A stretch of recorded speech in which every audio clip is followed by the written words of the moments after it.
श्री गणेशाय नमः. श्री स्वामी समर्थ. हर हर महादेव. मित्रांनो, 6 जानेवारी 2026 वर्षाची सर्वात मोठी आणि सगळ्यात पहिली संकष्टी म्हणजे अंगारक संकष्टी आलेली आहे. आणि जेव्हा मंगळवारी संकष्टी येते तेव्हा तिला अंगारक संकष्टी असे म्हटले जाते. मनातील इच्छा, कोणतीही इच्छा असू दे, ती बोलून तुम्ही देवघरात ही एक वस्तू नक्की ठेवा आणि हा उपाय तुम्ही नक्की जरूर करून बघा. ही वस्तू ठेवल्याने तुम्हाला कोणतीही कठीणातली कठीण इच्छा असू दे पूर्ण होणार. 3 वेळेस हा मंत्र बोलायचा असतो. तर हा उपाय करायला बिलकुल विसरू नका.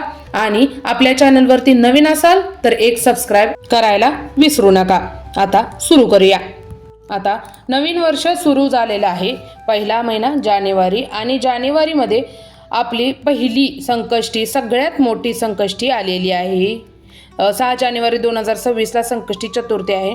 संकष्टी चतुर्थी भरपूर येतात, पण ही जी वर्षातील पहिली आणि सगळ्यात मोठी संकष्टी पहिली आलेली आहे ती आपली अंगारक संकष्टी आहे. त्यामुळे या दिवशी हा उपाय नक्की करा. या दिवशी तुम्हाला भरपूर गोष्टी करता येऊ शकतात. उपवास करा, गणपती मंदिरात जाऊन मोदकांचा नैवेद्य दाखवा, गणपतीची आराधना करा, गणपतीची सेवा करा, गणपतींचा मंत्रजप करावा, त्यांना अभिषेक घालावा. याने आपल्या जीवनात भरपूर गोष्टी साध्य होण्यास मदत होते. आता 6 जानेवारीला अंगारक चतुर्थीच्या दिवशी तुम्हाला एक छोटासा उपाय करायचा आहे. एक वस्तू तुम्ही देवघरात ठेवायची आहे तुमची इच्छा बोलून आणि 3 वेळेस हा मंत्र बोला. तुमची कितीही मोठी इच्छा असू दे, कितीही कठीण इच्छा असू दे, ती विघ्नहर्ता श्री गणेश गणपती बाप्पा आपले तुम्हाला सगळं काही देतील. कारण सुख करता आणि दुःख हरता तेच आहेत. त्यामुळे तुम्हाला कोणती वस्तू गणपती बाप्पा समोर ठेवायची आहे ते तुमच्या देवघरात ठेवायचे आहे. आज तुम्हाला सांगते ती आहे दुर्वा. ह्या दुर्वा 21 संख्येमध्ये तुम्ही त्यांना एक पेंडी करून ठेवायची आहे. अशाच तुम्ही 3 पेंड्या 21च्या संख्येत तुम्ही देवाला वाहायच्या आहेत.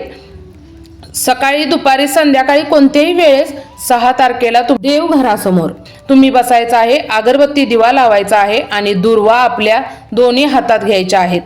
दोन्ही हातात घ्यायचे, डोळे बंद करायचे आणि तुमच्या मनात जीही इच्छा आहे, जेही तुम्हाला हवं आहे, जेही नवस आहे, जेही संकल्प आहे ते तुम्ही म्हणायचं आहे, मागायचं आहे गणपती बाप्पांच्याकडून.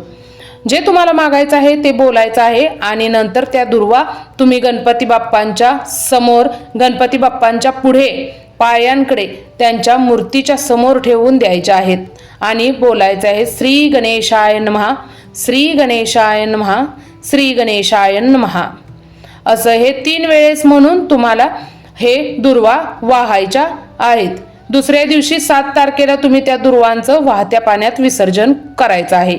अशा रीतीने हा उपाय दुर्वा ठेवायच्या आणि तुम्हाला हा उपाय करायचा आहे. इच्छा बोलायला विसरायची नाही आणि गणपतींचा मंत्र श्री गणेशाय नमः हा बोलायला विसरायचा नाही.